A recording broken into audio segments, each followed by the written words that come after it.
लोहगड किल्ल्यावरून तोलजात केतन अग्रवालचा अपघात नव्हे तर हत्या झाल्याची धक्कादायक माहिती समोर आली।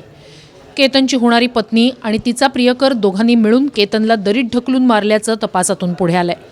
सुरुवातीला अपघात वाटणाऱ्या या घटनेचं गूढ लोणावळा पोलिसांनी अवघ्या काही दिवसातच उकलून काढलं। लग्न ठरलेल्या सिया गोयल नावाच्या तरुणीसह केतन अग्रवाल हा 18 जूनला लोहगडावर फिरायला गेला होता। केतन आणि सियाचं नोव्हेंबरमध्ये लग्न होणार होतं, मात्र सिया चेतन चौधरी नावाच्या तरुणावर प्रेम करत होती। तिला केतनसोबत लग्न करायचं नव्हतं, त्यामुळेच केतनला संपवण्याचा कट सिया आणि तिच्या प्रियकरानं रचला। सुरुवातीला फोटो काढताना तोल जाऊन केतन दरीत कोसळल्याचं सियानं सांगितलं होतं।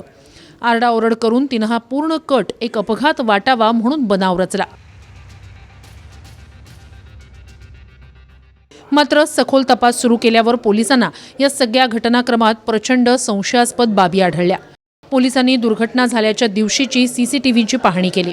त्यावेळी प्रचंड उष्णतेतही एक तरुण चेहऱ्यावर मास्क आणि जॅकेट घालून किल्ल्यावर संशयास्पद हालचाली करताना आढळला। हाच व्यक्ती सियाचा प्रियकर असल्याचं समोर आल्यानंतर हे सगळं भिंग फुटलं। मुळात हत्येच्या दिवशी केतन आणि सियासोबत तिचा प्रियकरही लोहगड किल्ल्यावर होता। योग्य संधी साधून दोघांनी केतनला दरीत फेकून त्याची हत्या केली। पोलीस तपासात दोघांनीही हत्येची कबुली दिली आहे। लग्न मान्य नव्हतं तर सरळ नकार न देता प्रेयसी आणि प्रियकरानं मिळून तरुणाची हत्या केल्यानं सर्वत्र खळबळ उडाली आहे।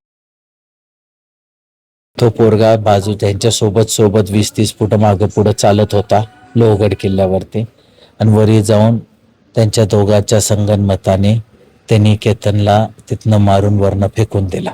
मी सांगितलेलं आहे की त्यांनी हे आम्ही विचारल्यानंतर त्यांनी सांगितलेलं आहे की त्यांनी हे कट रचला होता। केतनला धक्का कोणी दिला, खाली तुम्ही पाठवलं? आता ज्यामध्ये आता शक्यतो दोघे त्या ठिकाणी प्रेझेंट होते, अधिक तपासामध्ये आकडे समोर येईल।